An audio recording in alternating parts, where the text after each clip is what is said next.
everything that happens in Washington is really a function of money. If you want to know why people do the things they do, in most cases, you have to follow the money. I wish I could tell the British people and the rest of the world that we are ruled by a class of people who are desperately devoted to their country and will always try to find the right answer, but that's not the case. When it comes to Ukraine, Ukraine is an unmitigated catastrophe. Our influence in that country, our insistence on this proxy war, our determination to make this Ukrainian puppet state fight to the bitter end for what ostensibly are our interests, even though I don't agree with them, has produced a human tragedy. I think over a year ago, I was on with you and I said that we were up to approximately 500,000 Ukrainian dead. All sorts of people then attacked me saying that's impossible. Well, today we're up to at least 600,000 dead. And within the last week or so, they've lost 8,000 killed. This entire bill and everything associated with it is a travesty. It's a travesty because there's no one to utilize the weapons that we are sending. And the weapons that the Ukrainians have been using recently as sort of revenge weapons, long-range strike weapons against Russians on Russian territory, those are operated largely by NATO contractors, soldiers, officers. And it needs to stop. This war is over. It's not a question of Russia winning it. It's over. There's nothing left to fight with in Ukraine. There are no more people showing up. You can't train anybody in a very short period of time to do very much. And so the humane thing to do in Washington and London is to say, stop. Let's sit down, and we have to accept the fact that this is lost and find out what the Russians want and move forward from that point. But nobody wants to do that. The ruling class doesn't want to admit that it's been wrong. And Washington simply has a laundering machine when it comes to money. They constantly spend on defense, but much of that money goes into the pockets of contractors, and these are the big donors and the corporations. It finds its way into political action committees for people's reelection campaigns. It's not just defense. It applies to the pharmaceutical industry. It applies to foreign lobbies, any number of different things. The whole machinery of government right now is mired in this swamp of corruption. Now, people will say, well, have they broken laws? Well, you can legalize corruption, and that's what we've done. So I would call it a form of legalized corruption. Now, how do you fix something like that? Well, barring anything short of a Cromwellian revolution, you can't. And that's the difficulty right now. People expect whoever wins in the next election, assuming we have an election in November, is supposed to rescue us. Well, I don't think it's going to happen because they have to deal with the Congress, with the Senate and the House. And this is not a new development, by the way. It's probably the worst that it's ever been, but there was a time in the late 1800s, turn of the century, when the railroads controlled the votes in Congress. And people that owned mining interests and so forth. Then later on, we had Standard Oil, the largest corporation in the human history. But we then turned and we broke these things up. That's what Teddy Roosevelt did. And breaking up those monopolies and forcing people into a different setting did have a positive impact on us. We need something like that again. But at the moment, I think the Hill, that is the Congress, the Senate, and the House, are far stronger in the bureaucracy that supports them than any president who comes into office. So I don't know how we fix any of those things. So that's the first thing that I think we need to keep in mind.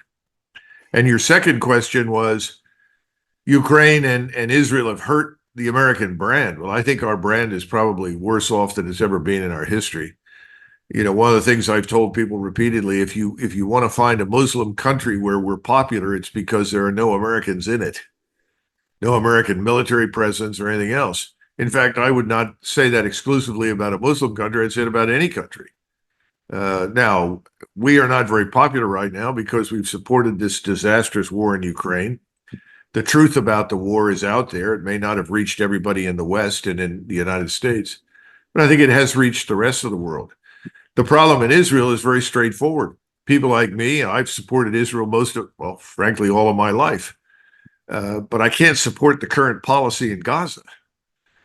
And unfortunately, the Israel lobby, which is a very powerful entity with a lot of money, it is not strictly speaking a foreign lobby because the people contributing to it are in the United States. And that very powerful lobby can make or break people on the Hill and candidates and politicians. And so now we're in this unfortunate situation where if you object to the policy of mass expulsion and potentially mass murder, which I think is happening, then you're an anti-Semite. Well, that's a quick turnaround, especially for millions of people like me who have always supported the Israeli state, simply because we viewed it as this amazing concentration of talent and human capital that could play a very positive role, not just in the Middle East, but in the world. And I think after the 73 war, with the resolution of that war with Egypt, a lot of us thought this is a wonderful development.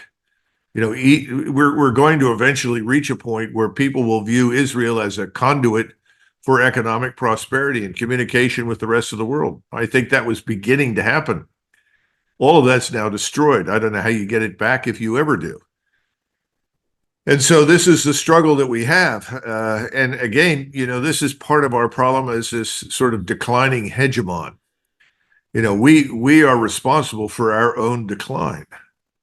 It's not because somebody defeated us in a war and drove us into ruin. It's because we've overextended ourselves. We've meddled everywhere. And there's been no strategy. There's still no strategy in the United States. If you ask somebody, what are your national interests? You're going to get 100 different answers. Most of them are wrong. Our interests are actually quite simple. And if you go back far enough in our history, our preeminent goal was to do business with everyone. We weren't in the business of sanctioning people here or there. Somebody was reminding me the other day that the Tsar of Russia, Alexander II, had a very important role to play in the American Civil War because the British and the French fleets presented a danger to us. So he told President Lincoln, would it be all right if I simply parked the Russian fleet in American ports during the winter, since they had very few ice-free ports? And Lincoln, of course, was very grateful because once the Russian fleet was there, we knew the British and the French weren't going to interfere with us. You had something similar with the Germans. Bismarck was probably the greatest single admirer of Lincoln, and he allowed hundreds of thousands of young Germans to enlist in the U.S. Army for the purpose of going to America, serving honorably for the duration of the war, and becoming American citizens. A lot of Germans didn't like that, said, you're letting too much German capital leave. And he said, well, that may be true, but I support the cause. So here you have an example of Germans and Russians who were absolutely essential to our development as a great power. We've thrown all of that away. I don't think anyone would want to help us do much of anything. But at the same time, we are hostage to the interests of smaller countries. We're hostage to Israel's interests. We're hostage to Polish interests.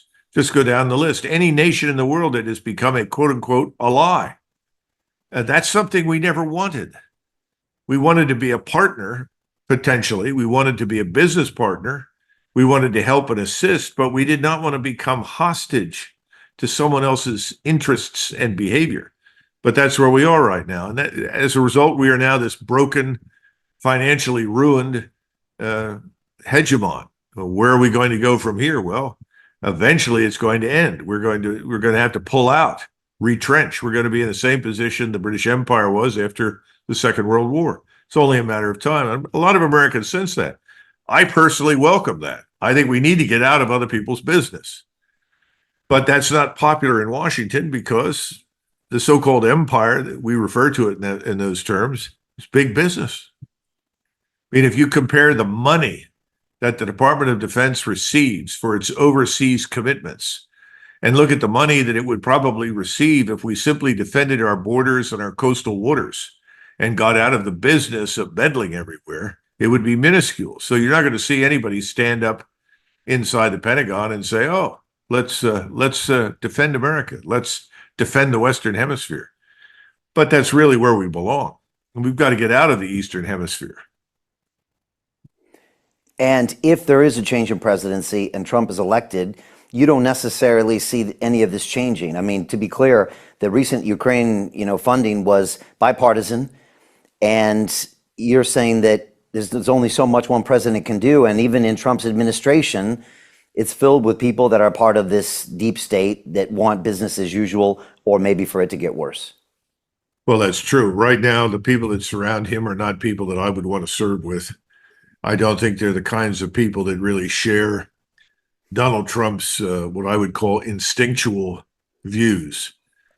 President Trump is someone who does fly on instinct. What I mean by that is that he has a strong sense of what's right and what's wrong. We avoided war with Iran in 2019 because he looked carefully at the situation he confronted with the shoot down of this Global Hawk, which is an unmanned reconnaissance plane.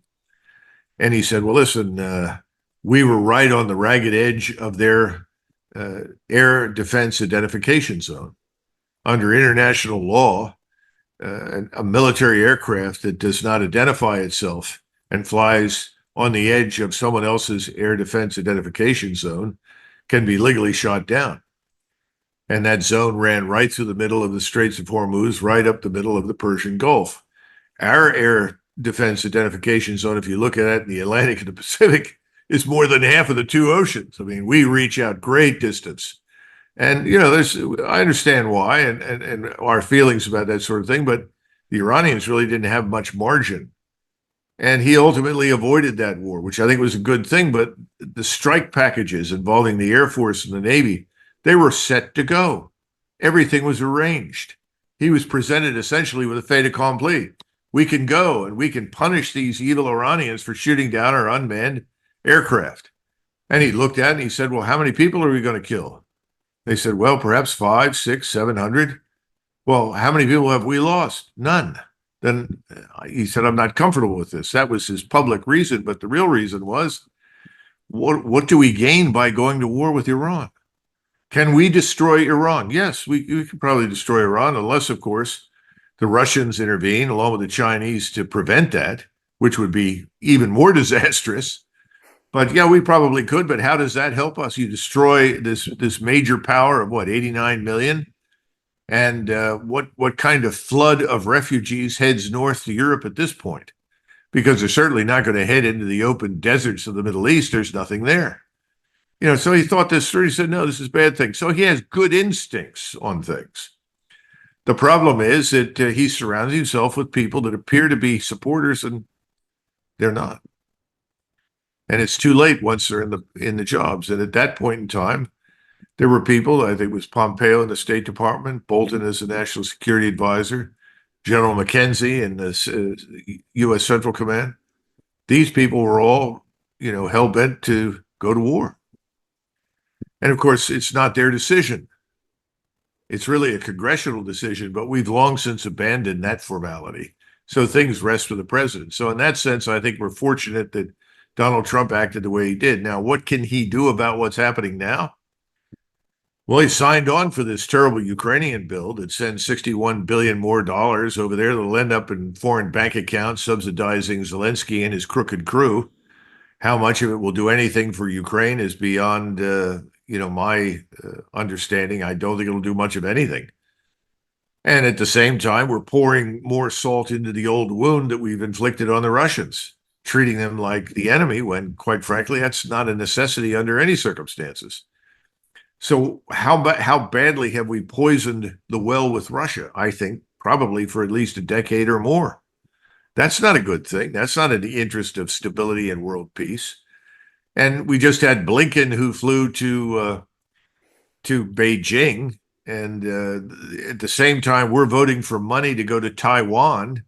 He makes the demand of the president of China that the Chinese not provide any support to Russia. Well, first of all, the Russians didn't need any Chinese support to do what they've done. That's a lot of nonsense. But the Chinese and the Russians have a very healthy economic relationship. Russia has the resources and the minerals that China needs. China can rapidly produce the goods that Russia needs. In other words, it's a healthy and positive exchange between two parts of the world that historically didn't get along very well. But to go there and at the same time you're arguing for money to build up a potential adversary on Taiwan that we want to cultivate and develop, and ask the Chinese to stop overproducing stop helping Russia. And I'm sure Yellen was probably there saying, please don't dump our treasuries.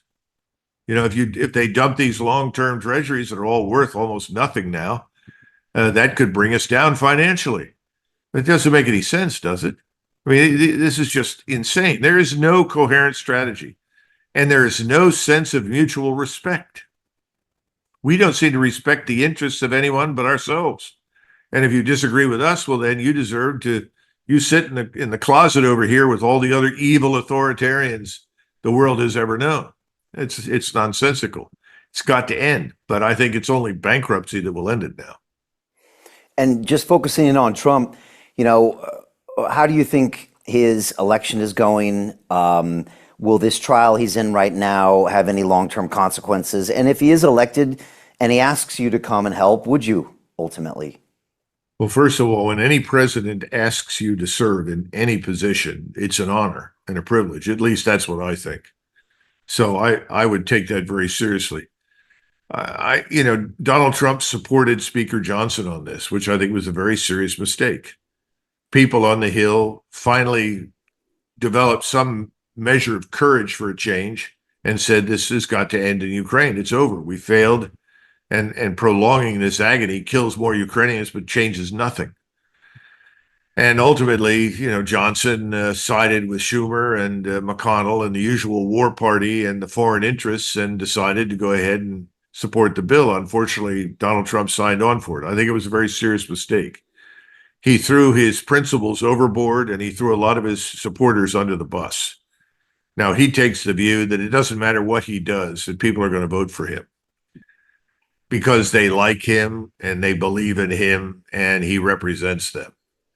I wouldn't sign on for that. I think people are actually paying attention to what people do right now. I think that's also true for Bobby Kennedy. Bobby Kennedy shares a lot of the same views as Donald Trump.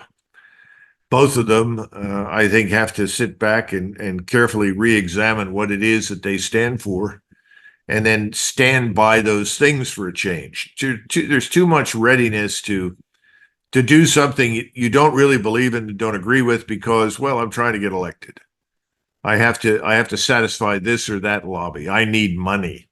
Without money, I can't win. It's a catastrophe. And I think both of them are decent human beings. Don't get me wrong. But I think they both need to confront that. And I think if they do, then we have a better shot. Now, who shows up on the other side? I'm still unconvinced that President Biden will be the man that runs the game. I mean, I don't think he's in very good physical shape. I think it's unrealistic to put an 80-year-old man into that job in any case. I mean, we might as well, reelect Emperor Franz Joseph, of Austria-Hungary, who dragged Austria sadly into a war that he didn't really understand and then tried desperately to stop it. That's not what we need in the future. So I don't know who shows up. So it'll be somebody else. But why would anybody trust anybody? That's the first question. Remember that when Donald Trump ran at every rally, and I remember this vividly in 2016 watching, people would chant collectively, build the wall, build the wall, build the wall. In other words, close the border, get control of immigration, stop what's happening. As soon as he was elected, what did he do? He went after Obamacare. What? What happened to the border? People remember that. And that can't happen again. The second, you cannot say one thing and then do another. And people remember that. So I think he's got to carefully consider what he says and what he does. And as we stay stateside, over here in the UK, we look at all of these protests happening on college campuses at Columbia, Austin, I think down in North Carolina as well. They seem to be becoming a really big deal there. They're canceling graduations. What do you make of this? Is this Hamas winning the social media war, or is it not? Is it really not that well planned? Is this just the youth reacting in a way? Will this have long-term consequences? And does it say something about America's current state? Well, I remember vividly the demonstrations that went on during the Vietnam War. Right. And they really got off the ground, I would say, in 67 and 68, 69. Uh, I concluded at the time that there were two kinds of people involved. On the one, or maybe three. On the one hand, you had a lot of young men who said, I don't want to go to Vietnam. So I opposed the draft. And I'm out here demonstrating because I don't want to go to Vietnam. I think there were a lot of people like that because when the draft was ended, these big demonstrations stopped. Secondly, there were some people with political agendas that were fundamentally anti-American. There's no question about it. Your usual collection of Marxist revolutionaries, these black power types that had nothing to do with the interests of black people, but were inspired by communism and Maoism and so forth. And then, of course, you did have people that were very legitimately and very solidly opposed to the war. And, I was a teenager. I didn't understand much about it. In 1971, I went off to the Virginia Military Institute. A year later, off to West Point. I was raised to be very patriotic. And so, I listened to people that said, well, we can't have these demonstrations. We have to support the troops. What I didn't realize at the time, Brian, is that the best thing we could have done for the troops was to get them out of Vietnam. So when I look at the demonstrations now, I see something similar. You're always going to have people taking advantage of the opportunity to tear down things. But I'm a real believer in free speech. I think the people that opposed Vietnam helped us. I think there are lots of serious people who are opposed to what the Israelis are doing in Gaza. They're not opposed to Israel. They're not necessarily pro anything. They see what they believe is something wrong, and I agree with them. It is wrong. How many mass graves do you have to discover? How many thousands of people are lying under the rubble? All of this is designed to destroy Hamas. Well, we understand that, but that hasn't worked very well. And even the Israelis think that there are at least 20,000 Hamas fighters left. In fact, there are Israelis who are telling many of us that Hamas has made good on some of its losses because people are joining it. Hamas has turned itself into something of a rock star in the Middle East because it's standing up to something that everybody thinks is evil. Now, these are not people that wanted to join Hamas to begin with. These are not people that are joining Hamas because they want to kill Israelis. They're joining Hamas because they oppose what the Israelis are doing in Gaza. So I think we have to recognize that. And I think we ought to have a standard in the United States for free speech. If there's no vandalism, if there's no violence, then it should be permitted. If there's vandalism and violence, shut it down. That's absolutely unacceptable. We didn't shut anybody down in 2020, as you'll recollect, during these terrible riots across the country that caused several $1 billion worth of damage. People were killed, people were injured, police were killed, police were injured. We didn't shut it down. We should have. It was wrong. So you can't have double standards. You can't say this is good, this is bad, because you like one cause and dislike another. And as I said, after having watched the Vietnam disaster unfold and learned more about it, I wish I had understood more of what was happening in the 60s than I did, but I didn't. But now I have a different view of demonstrations. I think they can be positive. They don't have to be negative. But I haven't participated in any lately. Neither am I likely to ever do so. And I can't comment on what people claim is or is not true about them.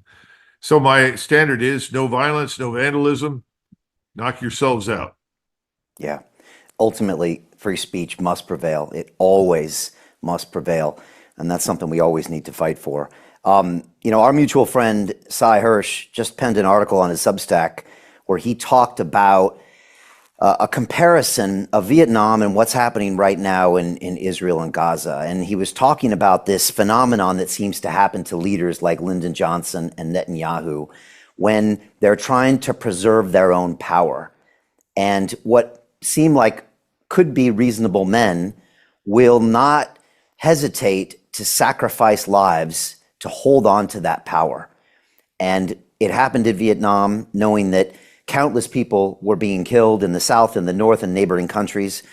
And it's happening probably right now in Gaza. And yet, these leaders will go to no end to preserve that power. And I think that's what we're seeing right now, as even surprising to me, Israel is now, shutting off the Rafah closing and considering going in there, when most of the international community is saying, please stop, including Trump is saying they need to wrap it up. What are your thoughts on that when you look at Bibi?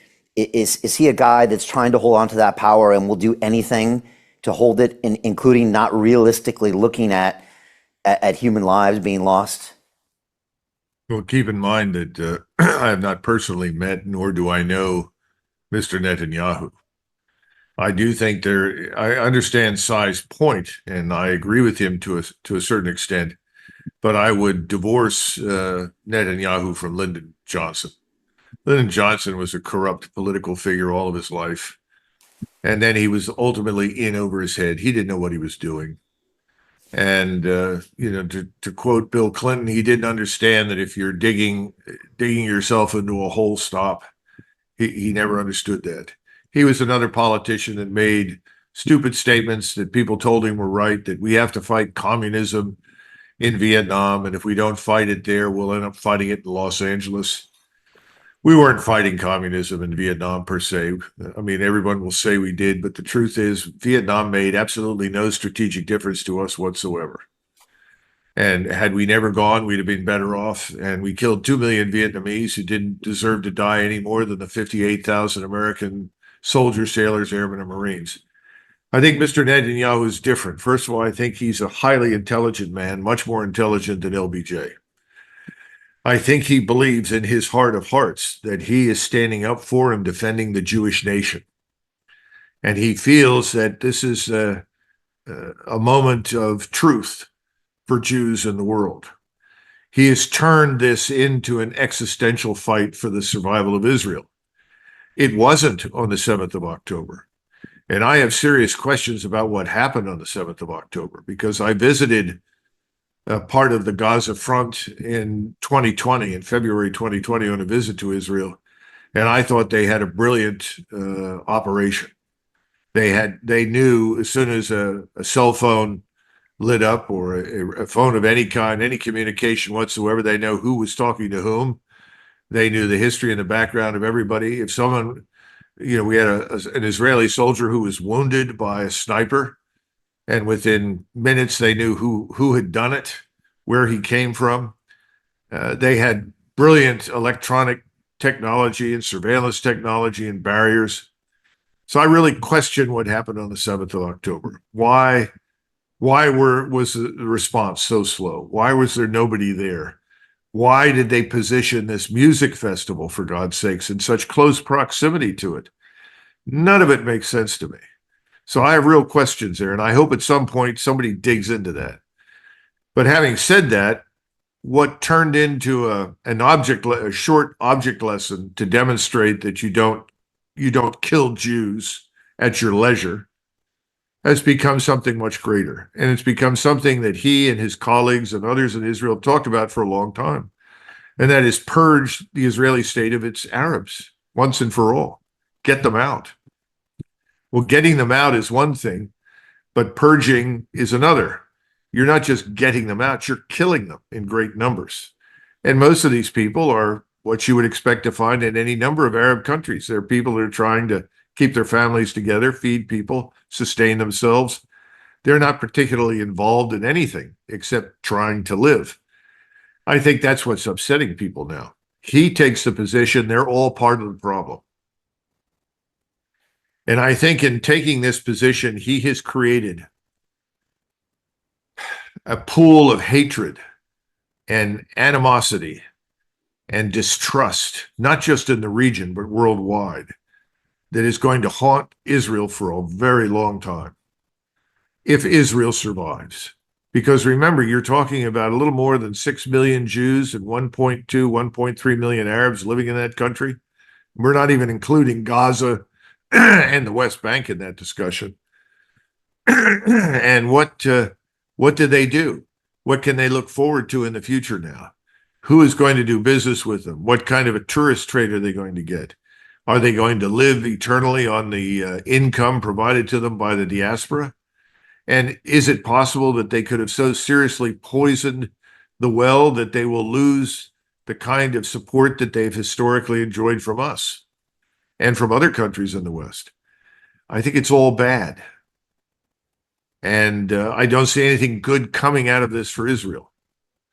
But he's committed and he can't turn back.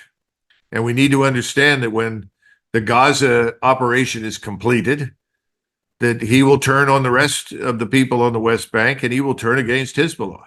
This is not going to end. This is going to go on. That sort of mentality could very well result in the destruction of the Israeli state. How does that happen? Because that's a bold statement. Is it because the retaliation from people like Iran in the end, they push it one step too far? The Crown Prince of Saudi Arabia, within the last, 36 hours, was almost killed, blown to pieces. Why?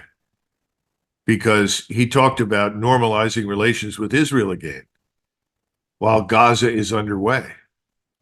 The ruling elites in the region are, in the words that you will find in the Quran, fat and corrupt. The population knows it. King Abdullah in Jordan aligned his forces with the United States, Great Britain, and Israel to protect the Israelis against this sort of bizarre attack from Iran. He didn't need to do that. He could have simply declared his neutrality. He, too, is now a very serious target for removal. General Sisi is in a difficult position. The Israelis have now moved into Rafah. They've taken control of what we call the Philadelphia corridor. The Egyptians have treated that as a potential act of war in the past. His population is watching him and wondering, when are you going to act? What are you going to do? It's bad enough that you're tolerating the mass murder of our brothers in Gaza. Now what? I think the whole region is going to turn over in terms of its leadership and its elites. Then you have Mr. Erdogan, who had very bad election results quite recently. Why? Well, people said, well, the economy isn't good enough. The Turks are furious. They're ferociously angry at the Israelis for what they are doing. If it were up to a referendum, the Turks would vote themselves into war. Erdogan has now had to essentially suspend all trade with Israel, stop everything. Until he did that, he was selling the Israelis oil and gas, lots of food and other products that they really need. That's over. He can't do that. He's in the same position as the rest of them. And then, of course, is Iran. Iran doesn't want a full-fledged war because it assumes that we will inevitably be drawn into it and they will be destroyed. But they do have options now, and that option includes Russia. It also includes China as a backup. The Chinese are very dependent upon the Strait of Hormuz. They're dependent upon the oil and gas that comes out of the Persian Gulf. They're not the only ones, so do the Japanese and the Koreans. But the Chinese have made it very clear they're not going to stand by and allow this to go sideways. They are going to step in. They will support Iran. This sets us up for a very difficult position, but it really sets up Israel for destruction. And eventually the Turks will come out of hiding. The Turks are the leading power in the region and have been for hundreds of years. Remember, initially it was Persia, but then the Persian Empire was driven out. And then you had the caliphates that emerged. And finally you had the Turks, the Seljuk Turks, then the Ottoman Turks. They are the power. They can field millions of troops, and they have a population that is at least 60+% under the age of 30. And they are furious and they want to fight. I think this is very bad for Israel. I see nothing good coming of it. So my point is that he's on a track from which he cannot retreat. That much is true. He's very much like LBJ. He's made a lot of statements, a lot of promises, but there's something else going on here. He has the support of 85% of the population. When I say he does, his policy is supported. They may not like Netanyahu, but they certainly support the policy. That wasn't true for LBJ. By the time Tet happened, people said, this is ridiculous. Because in the year before Tet, You had General Westmoreland, much like a lot of our generals did in Iraq and Afghanistan, run all over the country and tell everybody, oh, we have turned the corner. We are winning in Vietnam. I'm very optimistic. Boom, Tet. So I think, he's in a different position from the Americans. The Americans at the time had already decided we've had enough. That's why LBJ didn't run again. That's not true in Israel yet. They have not had enough yet because they have been attacking people that, quite frankly, don't have much to defend themselves. It was the same thing that we did in Iraq and Syria. We've attacked in Afghanistan. We attacked people with no air defenses, no armies, no air forces. What could they do to us? Almost nothing. Well, Israel is about to cross that Rubicon, I'm afraid, and end up in a war with more nation states, more people than they ever had before. And that's what worries me most, because I don't think Israel should be sacrificed for this policy. And that's what I fear Mr. Netanyahu is doing unwittingly. And you've been talking about the Turks, ever since this invasion happened. You're one of the few people that is constantly warning us that they are there and waiting, and when they make a move, it's something that's going to change the entire situation. So I appreciate you bringing that up. I wanted to finish on Russia. You mentioned putting salt in the wounds and the fact this could be a decade long of damage. Recently we saw former Prime Minister here, David Cameron, say that if UK weapons were used on Russian territory, that would be okay with him. And then again, more talk of this nuclear war, where I think you commented about this, saying, quote, "The point we need to understand, in a nuclear exchange with the Russians, we'd lose 90 million plus people within an hour. Why would we want to contemplate something that utterly ridiculous and stupid?" You went on to say, "I think we're playing with fire. We need to wake up. This is not something they want. It is something we seem to be insisting upon." Can you comment on that? Colonel, I've seen more podcasts talking about nuclear war and its ramifications than I've ever seen in the past 20 years happen in the last 2 months. So this is on people's minds. Well, first of all, I think it's good that people are talking about it because, again, when I was growing up in the 60s, that never left anybody's mind. Everyone was acutely sensitive to it. And the one thing that we all accepted was that Russia exists. The Soviet Union is the Soviet Union. We may not like it, but it exists. So we have to find a way to get along with them because the alternative is Armageddon. Everybody understood that. That's a good thing. Russia is not the Soviet Union. Russia is infinitely better and more humane than the Soviet Union ever was. Instead of applauding that, we seem now to want to destroy it. So that baffles me beyond belief. But there are other issues here. I think we need to at least welcome some good news. The French, and Mr. Macron in particular, who was the first to open his mouth and talk about we cannot allow Mr. Putin to win. We cannot allow the Russians to win. And I will commit troops and I will send 20,000 troops. They've all walked it back. The spokesman for the French foreign ministry said, no, we don't support that. And now they've said we have no troops in Ukraine. Well, they have some French soldiers and officers in Ukraine. So do we. So do other NATO countries that have been there as advisors and have operated on like contractors, supporting them with intelligence and advice. But he's made it very clear there will be no French force marching east into Russia, into Ukraine under any circumstances. So that's good. And I think Lavrov did the right thing when he summoned both of them and laid down the law. Now, in the meantime, our spokesmen have reiterated that we will not put troops into Ukraine. I think that's a good thing. Nothing is being heard from London.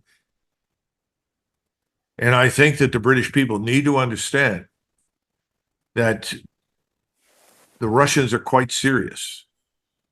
If in fact they supply these strike weapons in great numbers to the Ukrainians so that the Ukrainians can destroy Russian infrastructure and kill Russian citizens, the British will pay a price for that. British citizens will be killed, British troops will be killed, British installations will be destroyed. That's not an idle threat. Everyone needs to understand that the Russians, with the missile arsenal at their disposal, the Iskander, the Kinshal, these things are very precise with great range. In fact, they can target everything from the Arctic Circle on the northern end of Norway all the way to southern Portugal. Last time I looked at the targeting capability, the range, there was a small piece of southern Portugal in the very south where the Atlantic sort of swims around into the Gibraltar area that could not be reached. That's it. And they don't have to hit that much. The Germans need to wake up. And I think they've begun to. I think Schultz has said this war has to end one way or the other. That's good news, because this business of having demonized your opponent or the people that you don't like, beyond all rationality, by the way, makes it impossible under normal circumstances for you to suddenly do business with someone you said was the devil himself. And if we go back to World War II, there were large numbers of people, the British General Staff, if you read the memoirs of Alan Brooke, the unexpurgated memoirs, by the way, not the ones that were made to sound nice so that people would not read the truth about Churchill. The Imperial General Staff was very concerned about Soviet Union and communism and the power that lived there, and kept arguing over and over and over again. We don't want to replace Hitler with Stalin. We don't want to destroy Nazi Germany and then end up with Stalin and communism in charge. We all know how the war ended, but they at least were reasonable and thinking these things through. We never did. The point I'm trying to make is that there needs to be some clear-headed thinking right now at the top. We cannot impose our value system, whatever it is, because I think we're terrible hypocrites, on everyone else. And yet that seems to be the obsession of people like Blinken and Biden and others in that administration. You know, either you measure up to us and what we think a good little Anglo-Saxon Democrat is supposed to be, or you deserve the worst. This is all nonsense.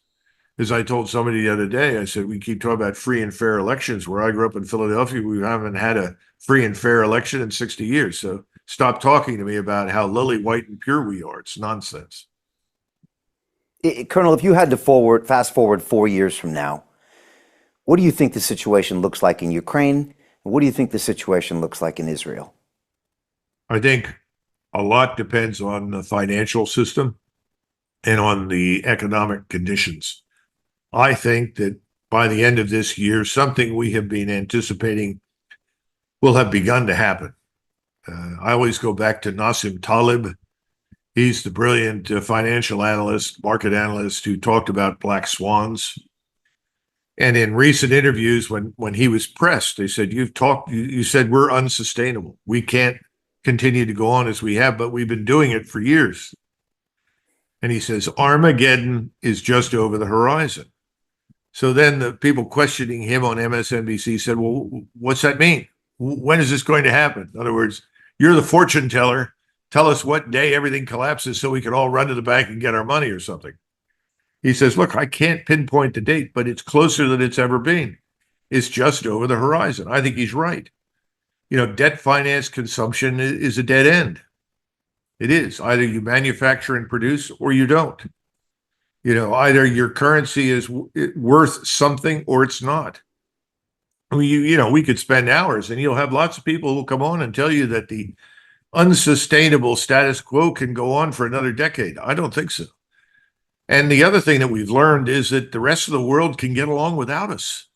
We took the position that if we sanction you and you're financially strangled by us, you have no chance of survival. That was the expectation of Russia. How's that worked out? It hasn't. So I think the Chinese, the Russians, the Indians, if you just look at the BRICS, look at the other 70 countries lined up to join them, I think the handwriting's on the wall. Our old system, our old way of doing business is about to go away. We're going to have to make change, but we don't want to. This is the problem when you have been for a long time a regional hegemon. We were always a regional hegemon almost from the beginning when we became a country. We were always stronger than the rest of the people in North America. And we were happy as a regional hegemon, and being a regional hegemon, frankly, was enough. But then we decided to dabble in other people's wars, and eventually we developed this ambition to be a global hegemon. And that ambition seemed to come to fruition in 1992. and we swallowed the illusion that we had finally taken over. The world was ours. Or as I think Hitler said in Vienna, uh, I am the pearl and Vienna is my setting, something ridiculous like that. It's the same sort of stupidity. It's what got Trotsky in trouble, and one of the reasons that he lost power because Stalin said the world doesn't really want communism.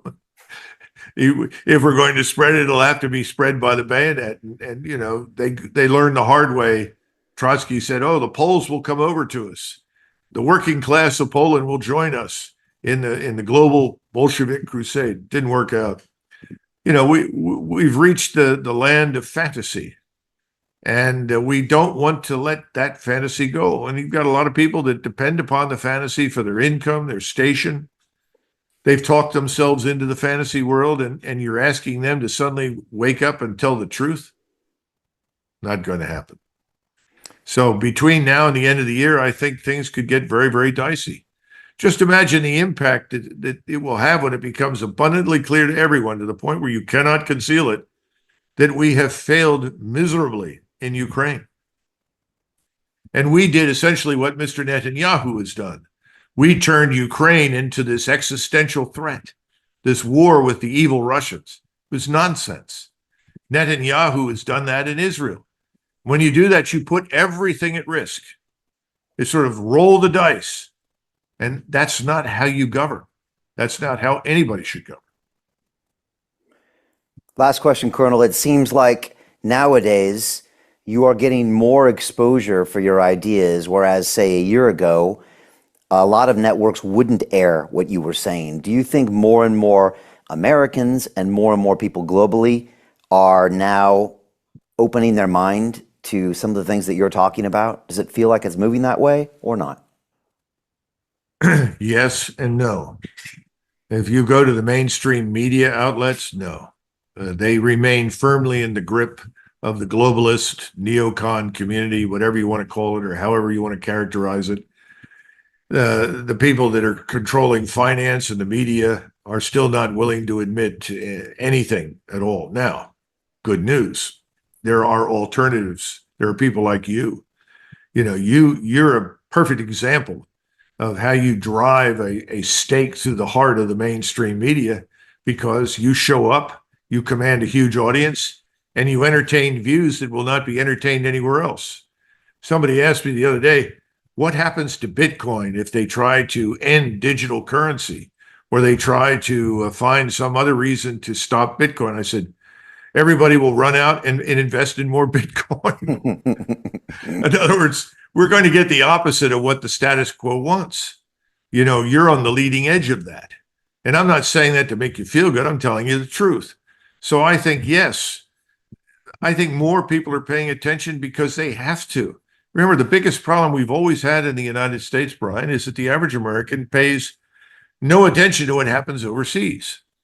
And historically, if you reported to somebody, well, they're bombing country X, everybody goes, oh, we're showing we're great, we're powerful. Suddenly people are saying, wait a minute, you know, bombing country X doesn't help us, it doesn't help them, and it's probably a bad idea. Well, it's taken a long time, but they're right. Just because you can bomb some hapless opponent doesn't make you a great power. People are starting to refocus their attention. And of course, a lot is helped by the fact that inflation has hurt us badly here, as it's hurting people elsewhere. And there's concern about supply chains, things we never worried about before.